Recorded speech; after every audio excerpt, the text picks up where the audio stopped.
what type of training? Is that an Islamic character? Is that an Islamic feature? Whoever takes, you have given it to Allah with what is there. Whoever takes, it is theirs. Allah Ta'ala will sort them out.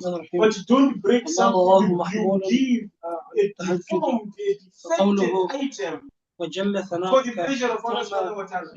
You think Allah will forgive that? Please, you will not be accepted. Yes. قراءة القرآن فاستعذ بالله من الشيطان الرجيم. Okay, Bismillahir Rahmanir Rahim. You got the right page on there. Bismillahir Rahmanir Rahim. Nahmaduhu wa nusalli ala Rasul Kareem. So we discussed so far, we're discussing the sifat of Salah, we're discussing the hukam of the different aspects. We discussed about the takbir tahrima, which according to us was a shart. Then we discussed the dua, you read subhanaka Allahumma wa bihamdika wa tabarak asmuka wa ta'ala jadduka wa la ilaha ghayruk. We discussed what should be read and what shouldn't be read. We discussed it in detail. So now, it is the takbir tahrima, then it is the sana, subhanaka Allahumma wa bihamdika. The next thing what you will do is وَيَسْتَعِيذُ بِاللَّهِ مِنَ الشَّيْطَانِ الرَّجِيمِ. He will seek protection in Allah Ta'ala from the accursed shaitan. وَيَسْتَعِيذُ بِاللَّهِ مِنَ الشَّيْطَانِ. Why? لِقَوْلِهِ تَعَالَى, because Allah Ta'ala says in the Quran, فَإِذَا قَرَأْتَ الْقُرْآنَ فَاسْتَعِذْ بِاللَّهِ مِنَ الشَّيْطَانِ الرَّجِيمِ. That when you recite the Quran, فَاسْتَعِذْ بِاللَّهِ مِنَ الشَّيْطَانِ الرَّجِيمِ, then seek protection in Allah Ta'ala from the curse by shaitan. So now, after you recited your sana, what are you going to do now? After you recited your sana, what are you going to do now? Now you're going to start reciting the Quran, and from the which is Surah Fatiha, Alhamdulillahi Rabbil Alameen, Ar-Rahman Ar-Rahim. And we know here from the Quran, we see from the adab and the etiquette of reciting the Quran is you must make what we call ta'awwud, seek protection in Allah Ta'ala, right? So he says, فَاسْتَعِذْ بِاللَّهِ, right? فَإِذَا قَرَأْتَ الْقُرْآنَ فَاسْتَعِذْ بِاللَّهِ مِنَ الشَّيْطَانِ الرَّجِيمِ. So what does this verse mean here? فَإِذَا قَرَأْتَ الْقُرْآنَ فَاسْتَعِذْ بِاللَّهِ means, وَمَعْنَاهُ is meaning قِرَاءَةَ الْقُرْآنِ. When you wish to read the Quran, right? Then first start by saying أعوذ بالله من الشيطان الرجيم, right? So والأولى, one opinion is أن يقول, he must say أستعيذ بالله يوافق القرآن. You mustn't say أعوذ بالله, you must say أستعيذ. استعاذ يستعيذ. Why? Because see, the Quran's word is فاستعيذ. What? What's the Quran word? استعاذ يستعيذ. There's an istaf ala scale. So they say here that your scale must coincide with the scale of the Quran. So instead of saying a'adha yu'idu or a'adha ya'udhu, which means a'udhu, right? You must say asta'idhu. So make your scale coincide with what is in the Quran. You understood it? So say wal awla ayaqula asta'idhu billahi. Instead of saying like how we say a'udhu billah, a'udhu billahi minash shaitanir rajim, say أستعيذ بالله. And why should you do this? ليوافق القرآن. So it must coincide with the exact word and the exact sigha of the Quran. You understood? We say أذا يعوذ أعوذ, right? That's how we normally read. And the Quran says استعاذ يستعيذ. So use that scale, right? And they say ويقرب منه أعوذ بالله. And like how we recite أعوذ بالله, it is a close scale. It has the same meaning, right? So there it suggests that you should rather say asta'idhu billah instead of saying a'udhu. Rather say asta'idhu instead of saying a'udhu. Right. Next, in the next discussion is this: ثم التعوذ تبع للقراءة دون ثناء. Is a'udhu billah part of the thana or is it part of the qira'at? Is it part of the sana, part of the qira'at? Why does this make a difference? I'll tell you how it makes a difference. If we say it's part of the thana, right, That means, like in Eid namaz, after you make the sana, you recite your three takbirat. It means you recite the sana and you recite the ta'ud.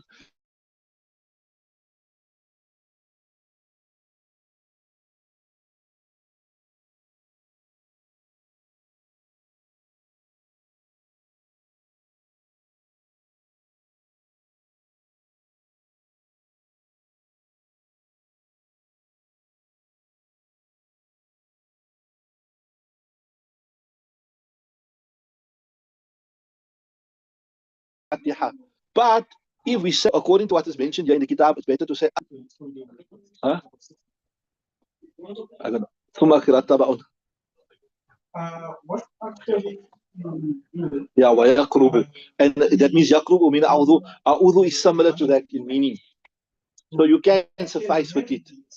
but not on a daily basis. And also I need to check what it's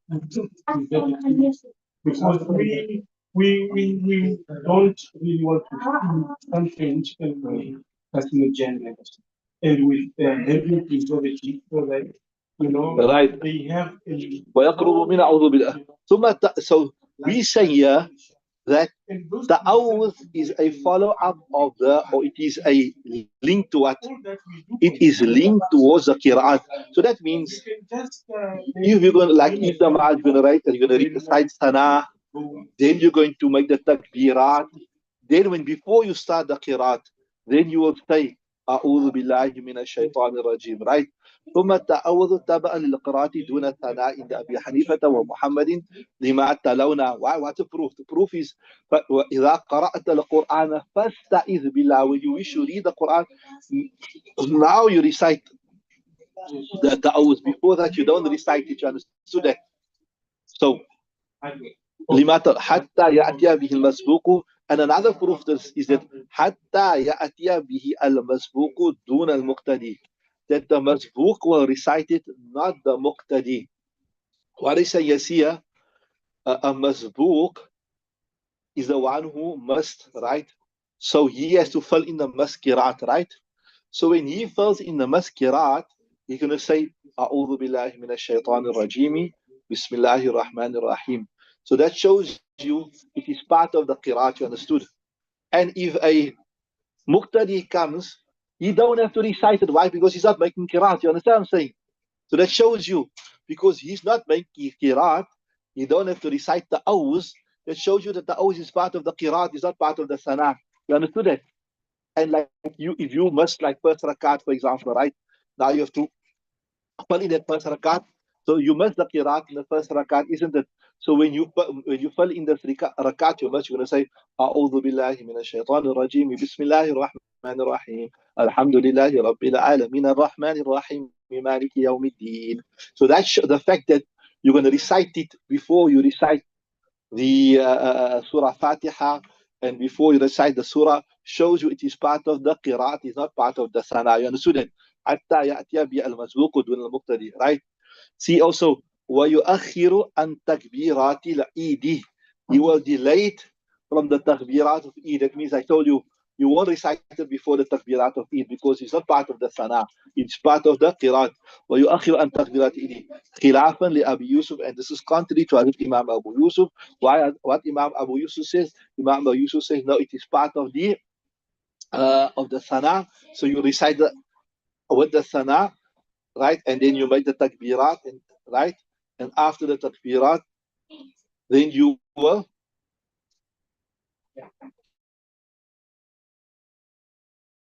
read the next ibarat. ويقرأ بسم الله الرحمن الرحيم هكذا نقل في المشاهير.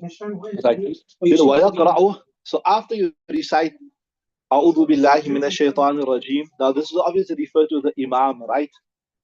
Or if you are reading namaz on your own, the munfarid, right? And this obviously would refer to the ladies by the house because they are their own imams, they are reciting on their own.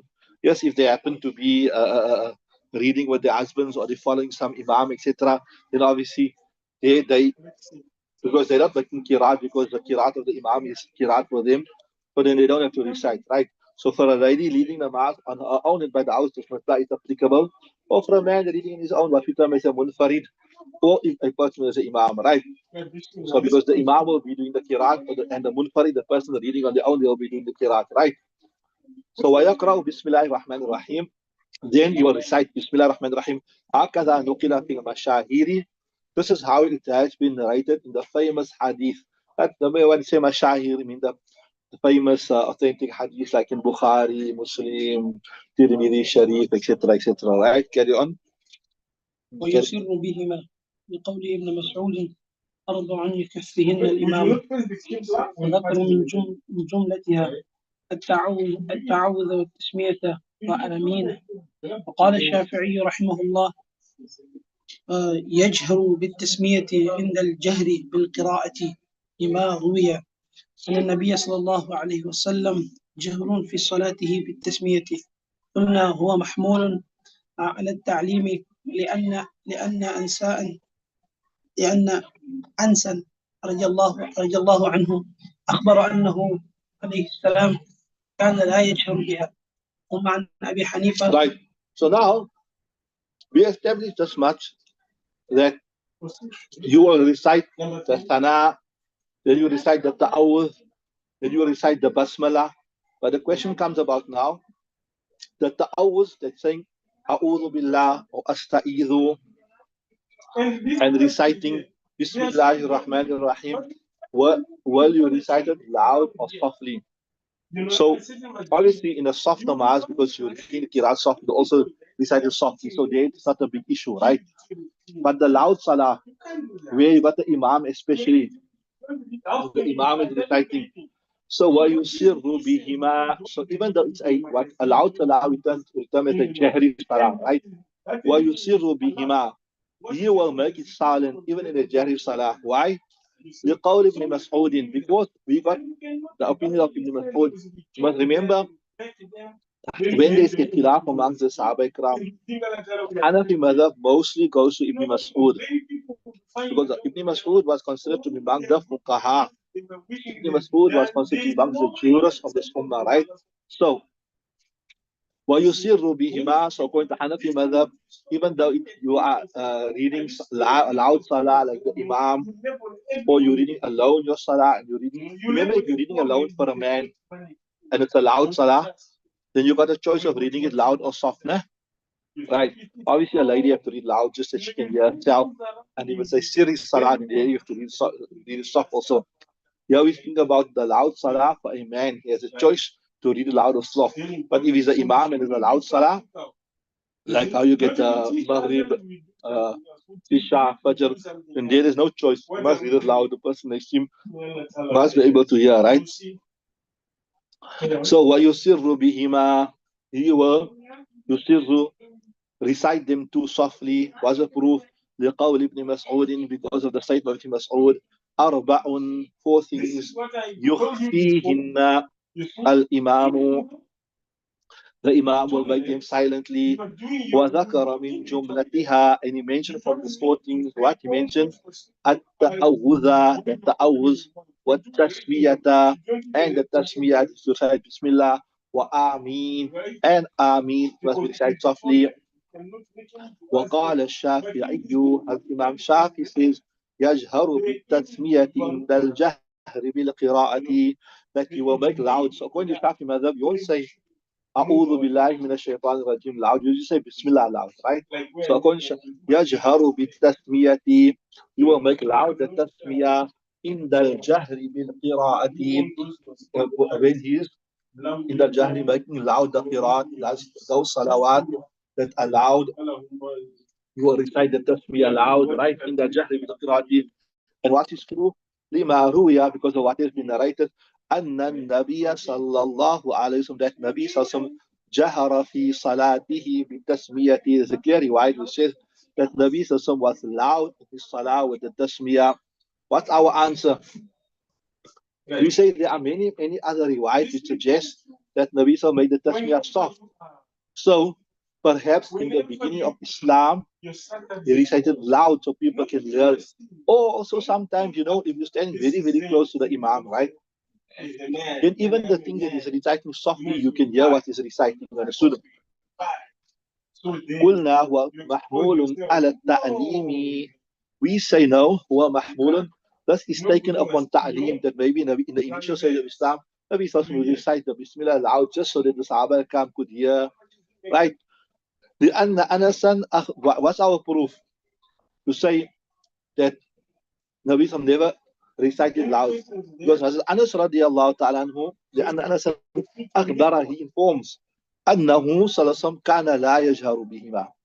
And the Nabi Sallallahu didn't read it loud. And that's also another thing I want to show you here.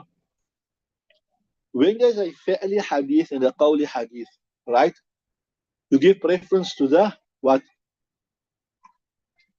You give preference to the preference to the qawli hadith. Okay, sorry, I made a mistake. That doesn't apply here. But yeah, both are fi'li hadith here. It's a different principle. Okay, I'll explain that to you at another time. It's not relevant here. I made a mistake. Sorry there. But yeah, both are fi'li hadith. One is you got lima riwa and Nabi Sallallahu and Jahara, they don't say Wuzarawi there. They just say that Nabi Sallallahu make it loud, right? So we say that it was loud because you want to do ta'liman, or maybe it was in the initial stage of Islam, right? The Anna Nasan, right? Then we got the riwayat of Anas, the Anna Anasan أخبره, he informed أنه صلى الله عليه وسلم كان لا يجهر بهما.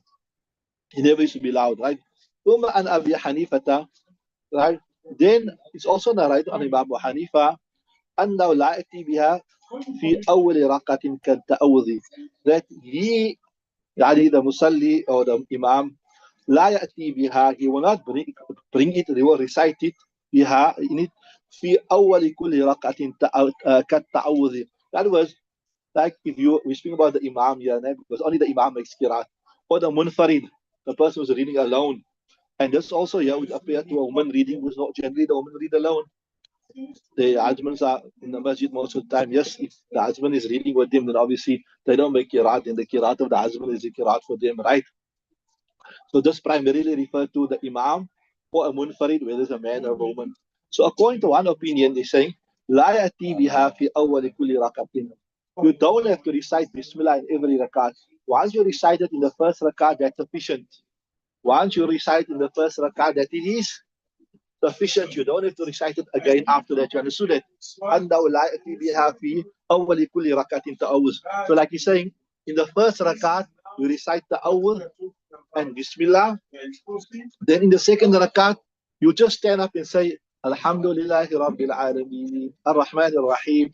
So this refers to the Imam and the Munfarid, and I think will refer to anybody reading the Salah alone, whether it's a man or the woman, right? But, وَأَنُهُ, also narrated from Imam Abu Hanifa, يَأْتِي بِهَا إِحْتِيَاطًا. It's better to recite Bismillah at the beginning of every rakat before you start your Surah Fatiha. See? Loud. وهو روايتنا. Okay, after which one is that? وعنه. Yeah. So it says here. So that would mean that it's Imam Abu Hanifa's opinion and Imam Abu Yusuf's opinion that yes, you must recite Bismillah at the beginning of every rakat.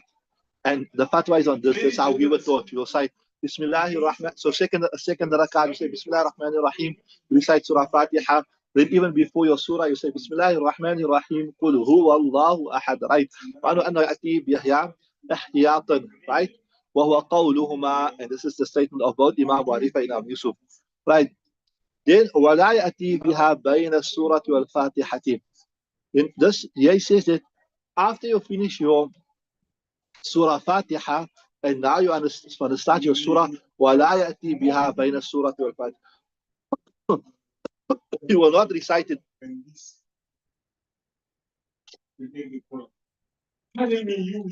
You will not recite it between the surah and the Fatiha. إِلَّا إِنَّ أَبِيحَ مُحَمَّدٍ, except so according to Imam Muhammad, إِنَّ مُحَمَّدٍ فَإِنَّ يَأْتِي بِهَا فِي صَلَاةٍ. Right, so now we know, we were taught also that after Surah Fatiha, you will recite the Bismillah also, right? So you see the fatwa here is upon the call of who? Imam Muhammad, right? Ila Muhammad rahmatullah, فَإِنَّ يَأْتِي بِهَا. So you will bring it, he will recite it biha في صلاة المخافتة, in the silent salahs also, right? Okay, let's stop there. We came to the end of the interview. Switch over to the Tafsir now, inshallah. Can you remember where we stopped? Come with me, we are busy with their responsibilities.